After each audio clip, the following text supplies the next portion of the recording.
Boa noite, pessoal. Boa noite, professores. Acredito que esteja todo mundo me ouvindo aí. Professora, se puder dar um retorno, se o áudio tá bom. Tá ótimo, tá perfeito, Danley. Pronto. Então, vou iniciar a apresentação aqui.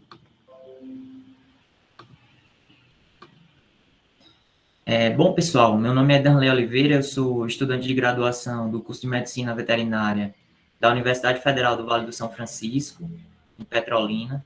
Já faço parte do projeto Carroceiro desde 2018. Para minha formação, assim, o projeto tem sido de excelente contribuição, principalmente eu que gosto muito de equinos e equídeos em geral. Hoje eu trouxe um tema aqui que eu vou falar para vocês, que é popularmente conhecida como laminite, que é a pododermatite asséptica. Eu desejo a todas uma boa-vinda, aproveitem a palestra, aproveitem os outros palestrantes também, o caso clínico. Qualquer dúvida pode ser colocada ao chat, que assim que possível a gente vai estar respondendo e dialogando sobre. Vou iniciar aqui a minha palestra mostrando um pouco do roteiro, que eu vou trazer um pouco sobre a introdução do que é a pododermatite asséptica, um pouco da anatomia do membro locomotor dos equídeos, um pouco das ocorrências em que a gente encontra, nesses casos, sendo diferenciado em crônico e agudo, algumas causas e o que pode levar ao surgimento dessa alteração, um pouco da fase do desenvolvimento dessa patologia, dessa doença que acomete os equídeos, e os possíveis diagnósticos, tratamentos que a gente pode estar observando, e sabemos que os animais, eles não são receita de bolo, e a gente deve sempre se atentar o animal especificamente, o indivíduo. E trouxe também um pouco das referências utilizadas na apresentação.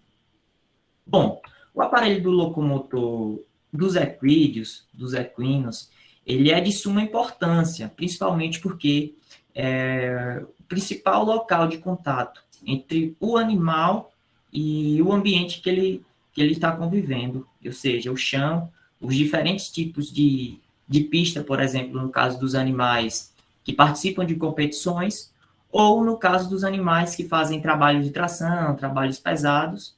E esse sistema de sustentação, essa dinâmica da locomoção dos equídeos, nós devemos sempre nos atentar, pois ele mostra, e com o passar do tempo, com o uso do animal nesses diferentes tipos de esporte, ou na atração, no caso, como são os carroceiros. Darley, desculpa aí Oi? atrapalhar. André, já tá passando o slide, né? Pra gente aqui ficou travado. Não entrou no modo de apresentação. Certo. Tá travado ainda aí? Coloca no modo de apresentação. Tá no modo de apresentação?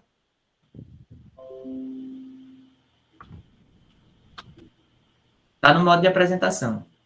Aqui tá travado ainda. Deixa eu projetar novamente aqui.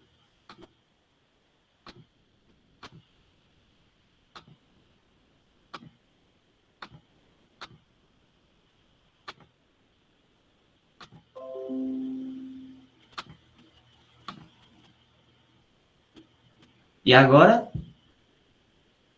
Agora tá show. Pronto, pessoal. Acontece esses imprevistos aí, mas conseguiram ver o slide anterior do roteiro? André? Não. Pronto, então, pessoal, eu falei apenas do roteiro, da apresentação, e trouxe um pouco sobre a introdução e principalmente a importância do aparelho locomotor dos equídeos.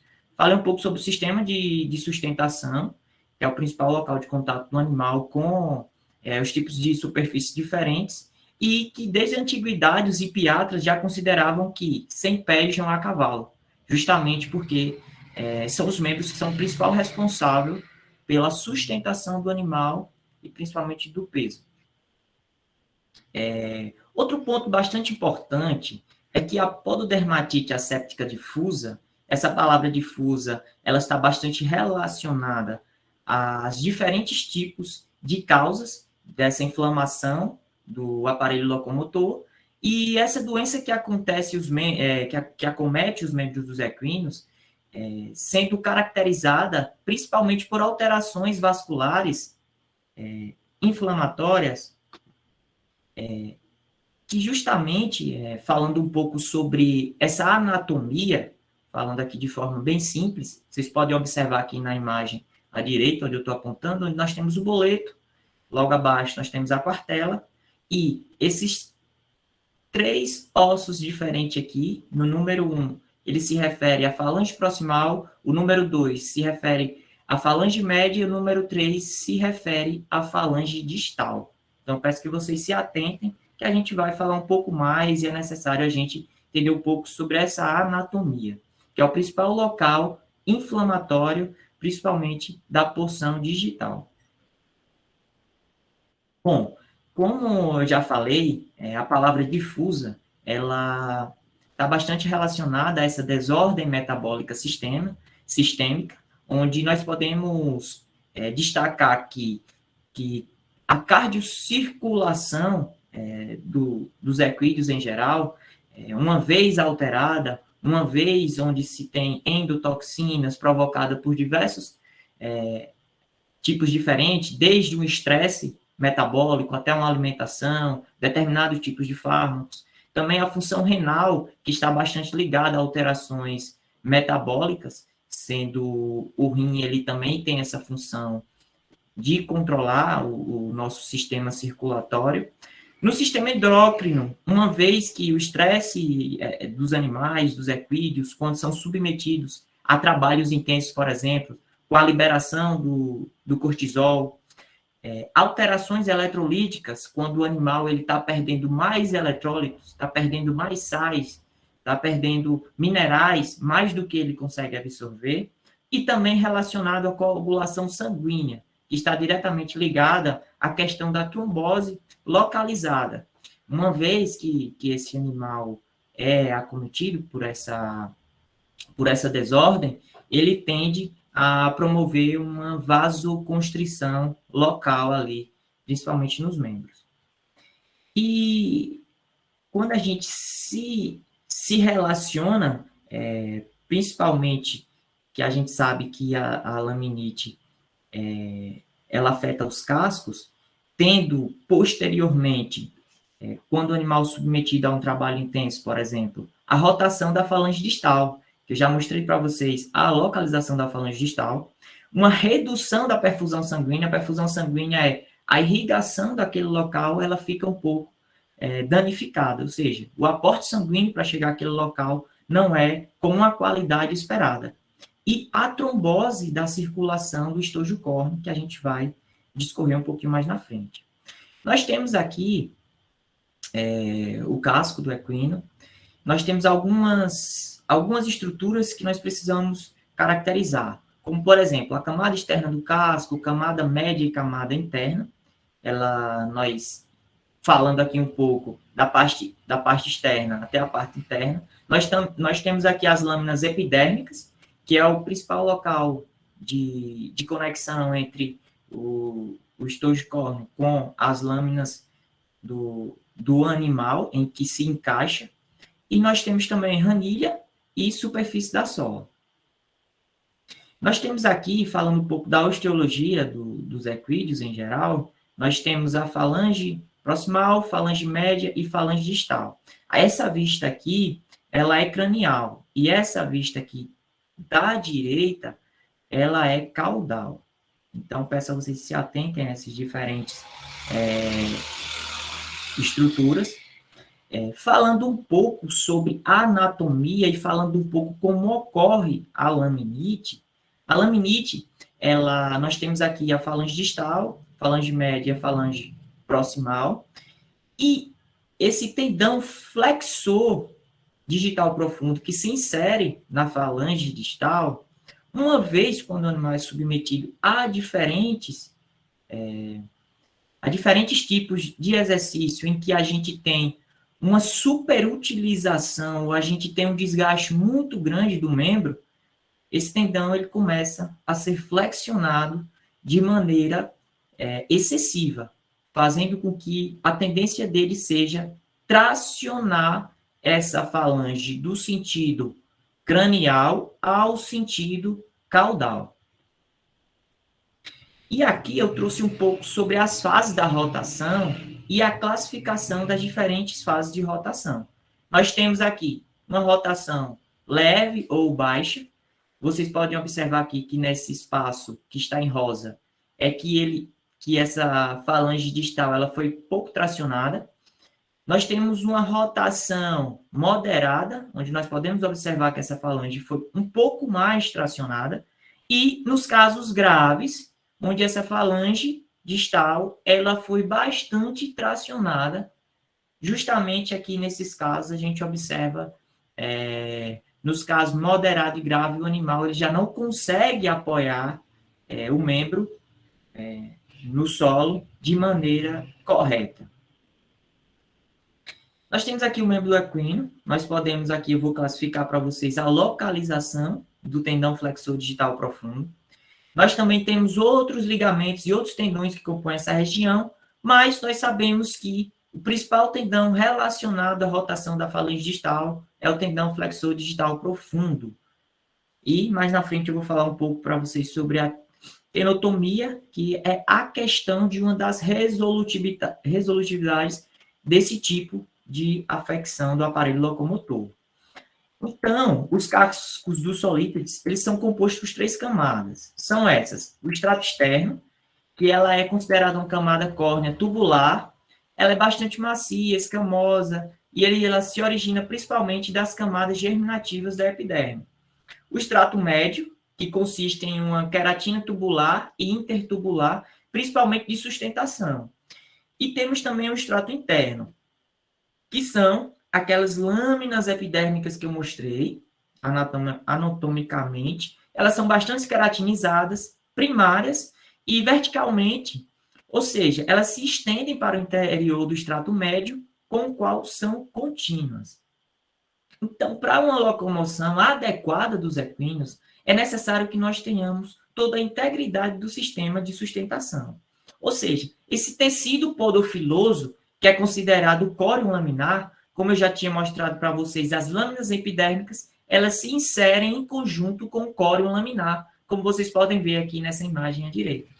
E esse espaço entre as lâminas córneas, do estrato interno da muralha do casco, nós temos no interior a falange distal.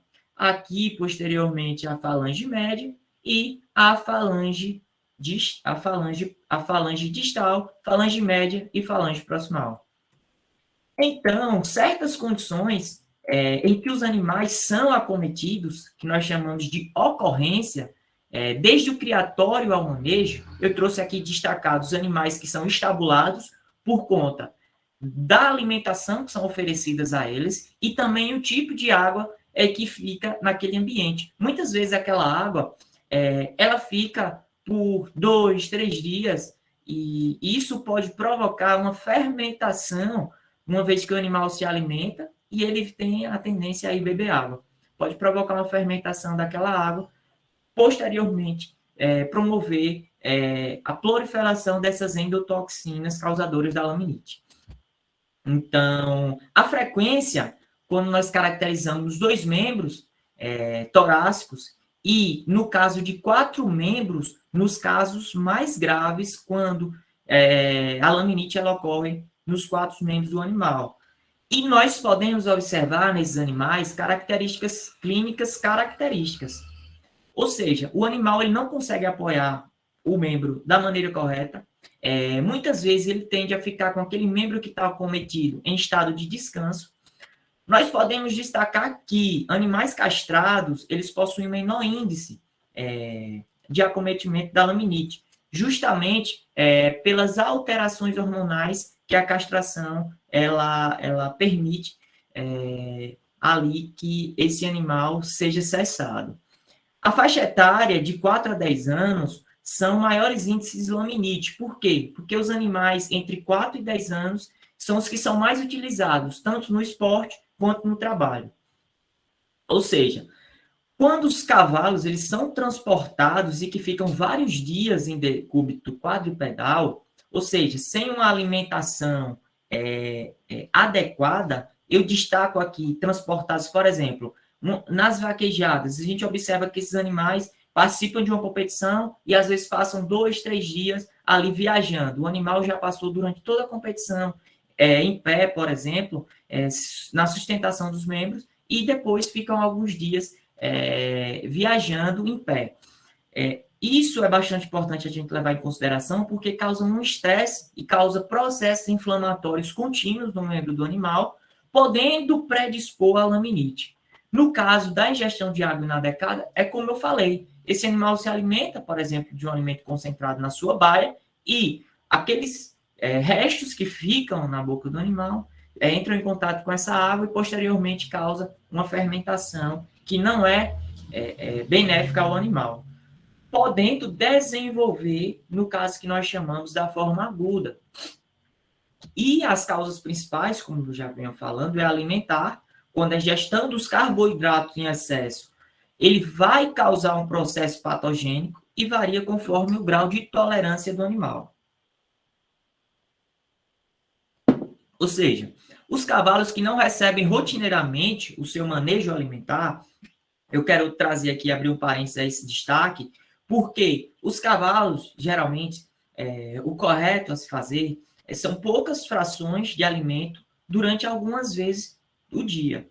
E muitas vezes o cavalo, alguns tratadores, não colocam o alimento em horários corretos, ou então espaçam muito. Por exemplo, alimenta o cavalo pela manhã e só alimenta o cavalo à noite, por exemplo. E grãos e rações concentradas com altos níveis de carboidratos, eles promovem uma maior fermentação no seco intestinal desse animal. E uma forragem de qualidade inferior, no caso de forragem muito novas, ou forragem muito velhas, como nós chamamos. Nos casos das forragens muito velhas, eles possuem uma quantidade da fibra indigestível, que nós chamamos da lignina.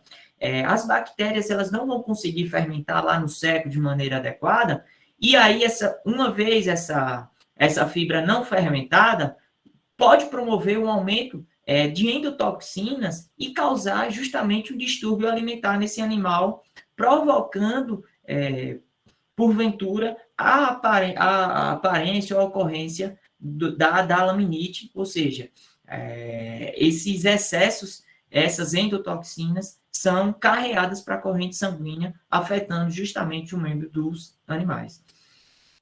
Esse caso, como vocês podem observar aqui nessa imagem, que o excesso de carboidrato ele vai gerar esse desequilíbrio da flora intestinal. Com isso, há o aumento de Lactobacillus streptococcus no seco, aumenta o ácido lático, diminuindo o pH, tornando muito ácido. E uma vez, esse produto vai para o intestino e vai ocorrer a liberação das toxinas da corrente sanguínea, que vão, porventura, atingir os cascos. Nas causas mecânicas, nós podemos destacar que os transportes longos, trabalhos forçados e caminhadas muito longos, solos duros, e esses trabalhos forçados e prolongados, nesse tipo de solo, nós observamos que nos casos da vaquejada, nós temos uma camada ali muito densa de areia, justamente para amenizar esse contato e diminuir o atrito. No processo inflamatório do tecido podofilamentoso, como eu já falei, ou seja, animais com baixo condicionamento físico, quando são submetidos a esse trabalho contínuo, os cascos proporcionalmente pequenos, quando são, por exemplo, casqueados de forma incorreta, com alterações da conformação e frágeis, e cavalos com impotência funcional de apoio. A gente pode relacionar aqui justamente que esses animais eles têm problemas anatômicos e isso pode predispor à sustentação do animal no chão ou no determinado tipo de solo diferente. No caso de ferimentos nos pés e também de fraturas, a gente pode observar ocorrências da laminite aguda. E a fadiga de apoio é justamente quando o animal ele fica na tendência a alternar o membro de descanso, justamente quando ele é submetido a longo período de utilização.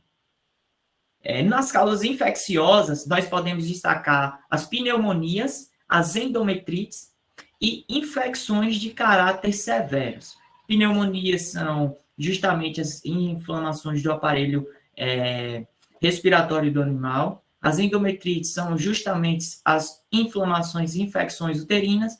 E infecções de caráter severo, a gente tem uma grande infinidade aí. No caso das endotoxinas, as éguas, que apresentam, no caso de partos distócitos com ou sem retenção do envoltórios fetais, eles podem vir a predispor uma laminite severa com 24 a 48 horas após o trabalho de parto. No caso, isso requer uma atenção por parte do médico veterinário. Então, é bastante comum que o veterinário ele fique ali justamente observando essas éguas no caso desses partos distócitos.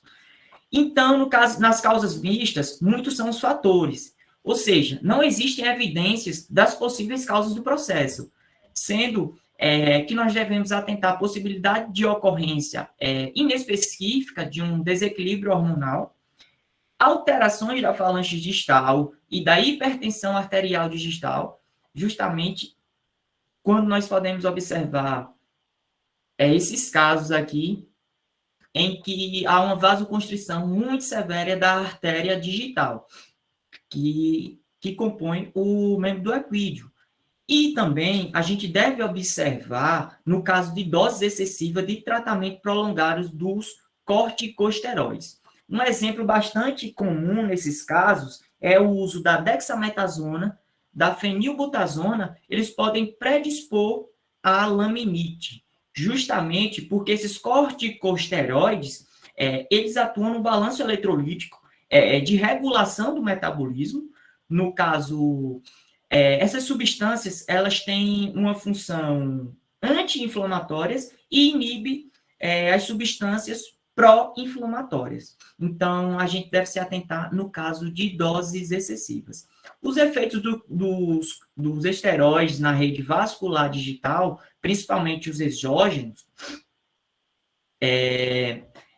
a resposta desses vasos digitais aos níveis de catecolaminas, que são substâncias que a gente caracteriza como norepinefrina, epinefrina, elas são liberadas justamente em resposta ao estresse físico, ou seja, auxilia na transmissão do impulso nervoso.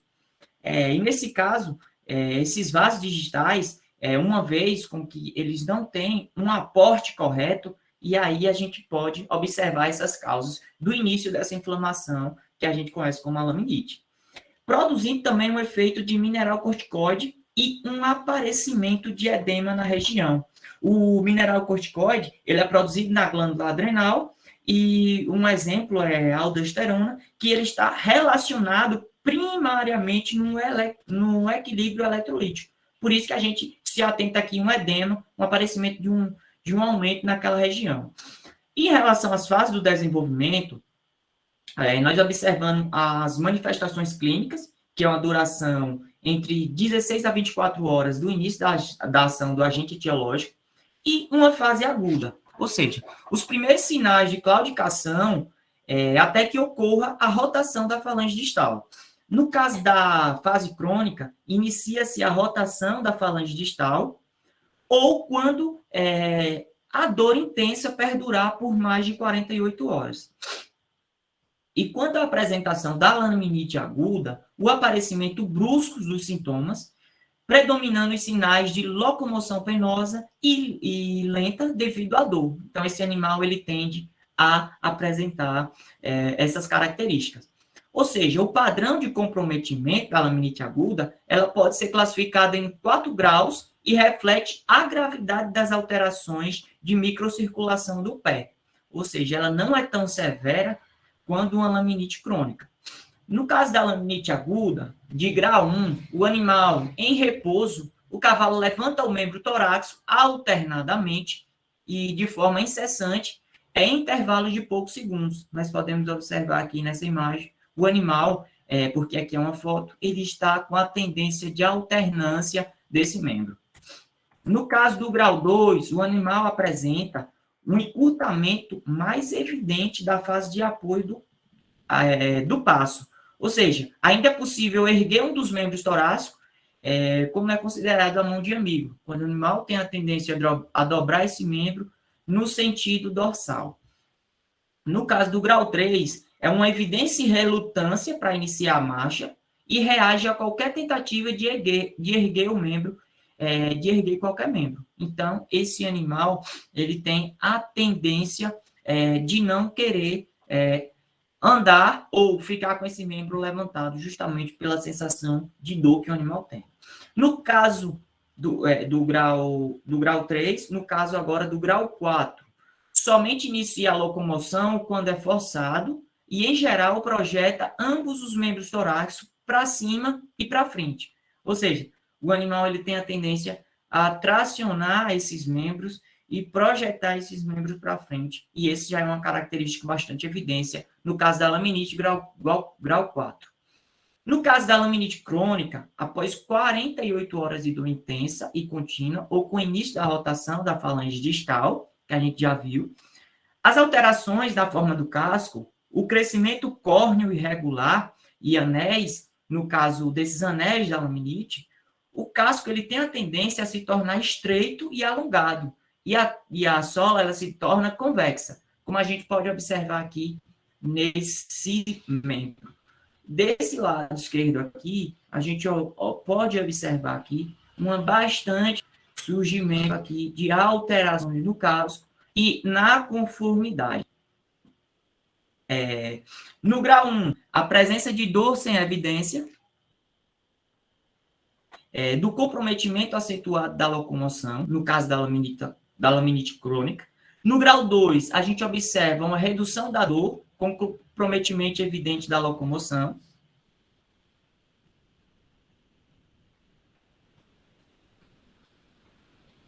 No caso do grau 3, dor e comprometimento da locomoção sem evidência de infecção podal. Ou seja, a gente tem essa observação, porém, a gente ainda não tem aquela infecção podal totalmente característica. No caso do grau 4, o comprometimento da locomoção e evidência da infecção podal, quando externamente a gente consegue observar essas alterações, sem manifestação patente de dor.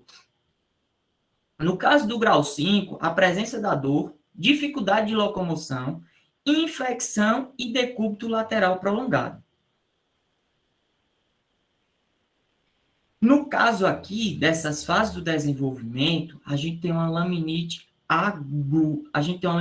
crônica, geralmente, no caso de um não tratamento de uma laminite aguda, ele tem uma tendência a desenvolvimento até chegar no caso dessa laminite crônica, aqui como grau 5.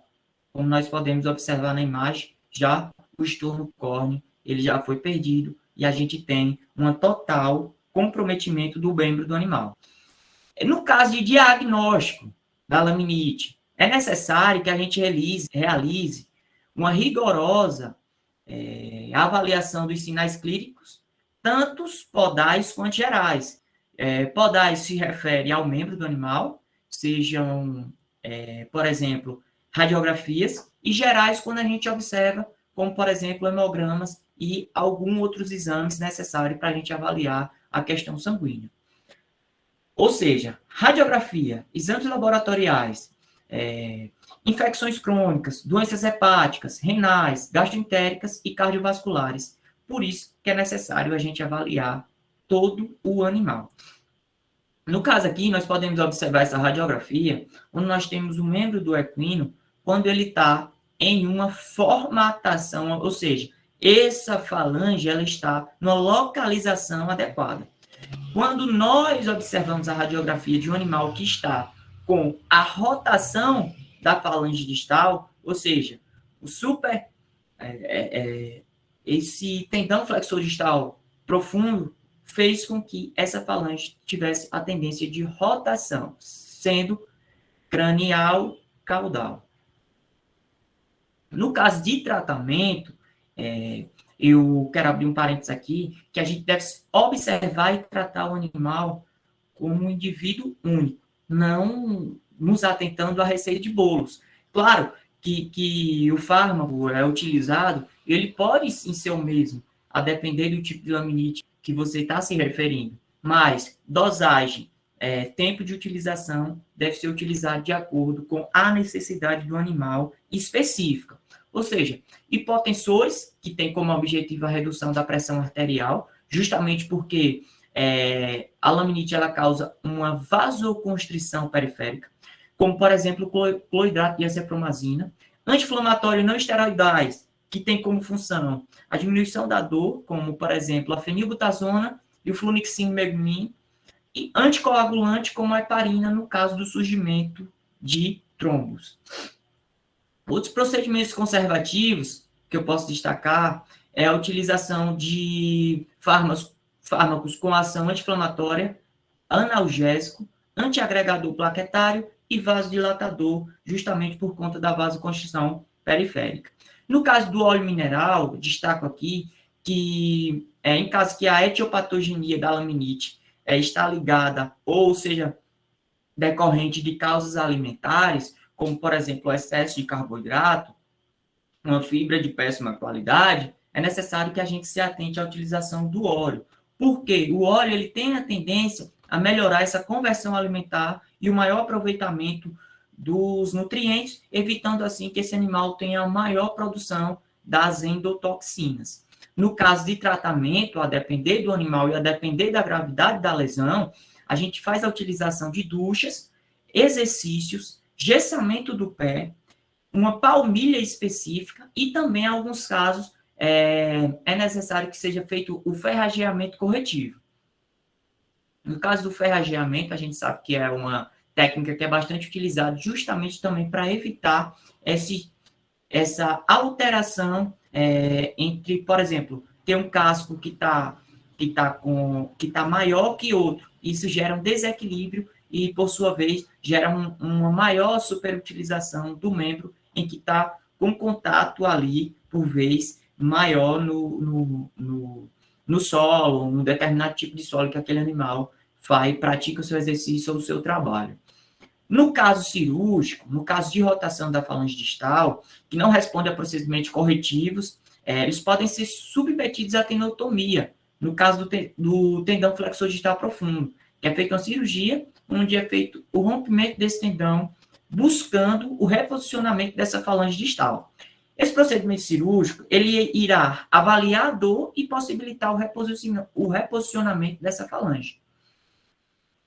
No caso aqui na imagem, a gente pode observar a tenotomia do tendão flexor distal profundo, onde nós podemos observar aqui nessa imagem da esquerda que a gente tem o posicionamento correto dessa falange e o tendão ele não está tão tracionado. No caso dessa imagem, a gente tem aqui que é feito esse tendão acaba tracionando a falange digital profunda, uma vez que essa tenotomia é feita justamente aqui no rompimento, no local de inserção entre a falange e o tendão. E como considerações finais aqui, eu posso trazer que a laminite, ela é uma doença que traz muitos prejuízos, não só aos animais, mas também aos seus donos, justamente porque a gente pode observar que animais muito caros, por sua vez, eles são acometidos, e independente da fase desses animais, a gente pode observar o surgimento de alterações que podem predispor a laminite. Evitar altas concentrações de carboidrato é primariamente necessário. Evitar trabalhos que exijam do animal solos duros, tomar cuidado com o transporte, ou seja, sempre promover após uma viagem muito longa desse animal, períodos de descanso. Ou seja, o animal participa de competições durante 2 ou 3 dias, por exemplo. O animal ali, ele necessita ou ele precisa viajar, então é necessário que você dê um descanso a esse animal, seja depois da competição ou depois do transporte. No caso aqui, eu trouxe as referências e eu gostaria de agradecer a todos aí pela atenção, agradecer aí ao Projeto Carroceiro também pela palestra e me coloco aqui à disposição para possíveis dúvidas ou questionamentos.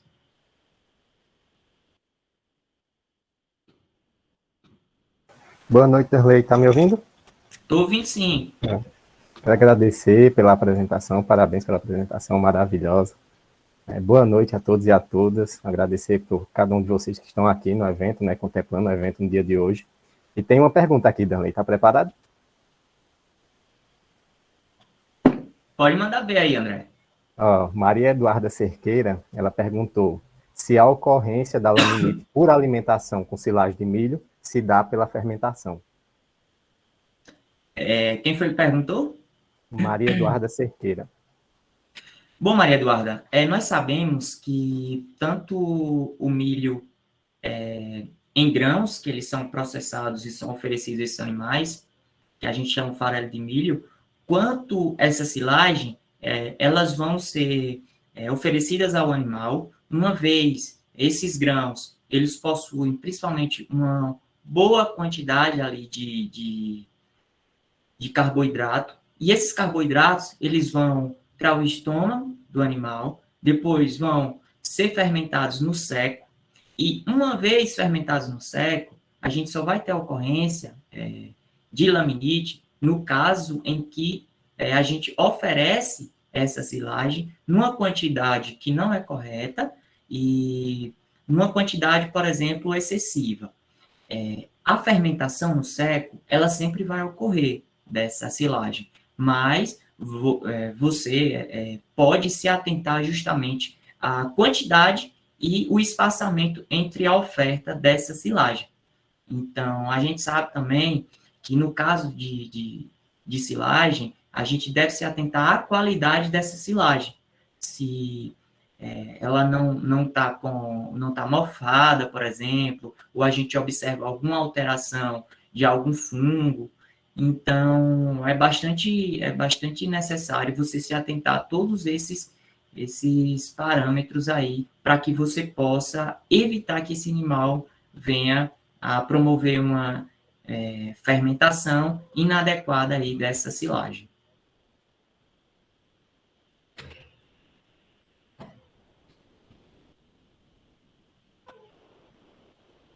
André?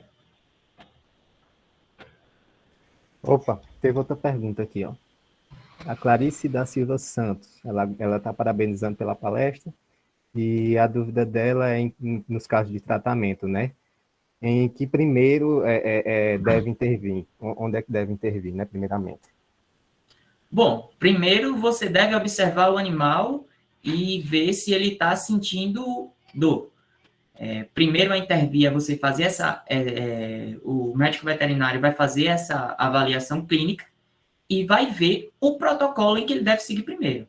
Mas o primeiro passo é a gente tentar ali fazer uma avaliação do membro, ver qual o grau de afecção que aquele membro está acometido, e aí, posteriormente, você vai entrar ou com o tratamento sistêmico, ou com o tratamento cirúrgico, se é necessário fazer ducha, se é necessário fazer um casqueamento, se é necessário utilizar palmilhas para... Enfim, você deve sempre se atentar, primeiramente, em observar o grau e quanto o animal vem sentindo de dor. Se existe a formação de edema, se existe, por acaso, formação de trombo naquela região, se a vasoconstrição periférica naqueles locais em que o membro está afetado, ela ainda está no processo que está iniciando, ou ela já está um pouco mais severa. Então, tudo isso é um conjunto de avaliação. No caso de avaliações ultrassonográficas e radiográficas, também é necessário. Mas tudo isso é um protocolo em que o médico veterinário ele vai, nessa avaliação do animal, tentar ali ver para que tenda a agir da melhor forma possível. Não teve mais pergunta não, Derlei. Bom, pessoal, eu só gostaria de agradecer aí pelas perguntas e muito obrigado aí, vou continuar aqui acompanhando também as outras palestras. Até a próxima.